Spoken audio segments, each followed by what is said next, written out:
আসসালামু আলাইকুম ওয়া রাহমাতুল্লাহি ওয়া বারাকাতুহু। আজকে আমি একটা ডিসি সার্কিটের ম্যাথ করব। আপনারা দেখতে পাচ্ছেন স্ক্রিনে যে একটা প্যারালাল সার্কিট রয়েছে।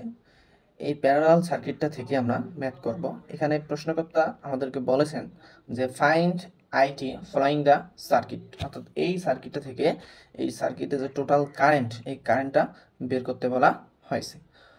তো এখানে আমার কি কি দেওয়া আছে একটু দেখি। এখানে টোটাল ভোল্টেজ অর্থাৎ ভিটি, এখানে ভিটি দেওয়া আছে 6 ভোল্ট, আর ওয়ান কিলো ওহম, আর টু 1 কিলো ওহম, আর থ্রি 1 কিলো ওহম, অর্থাৎ আর ওয়ান ইকুয়াল আর টু ইকুয়াল আর থ্রি ইকুয়াল 1 কিলো ওহম। এরপরে দেখেন এই যে সার্কিটটা আমার প্যারালালে আছে, অর্থাৎ আর ওয়ান আর টু আর থ্রি এই তিনটা রেজিস্টর কি অবস্থায় আছে, প্যারালাল আছে, এবং এই তিনটা রেজিস্টরের মান হচ্ছে 1। এবার তাহলে চলেন আমরা টোটাল রেজিস্টর বের করি। তাহলে যেহেতু তিনটা রেজিস্টর আমার প্যারালালে রয়েছে, তাই আর ওয়ান প্যারালাল, আর টু প্যারালাল, আর থ্রি।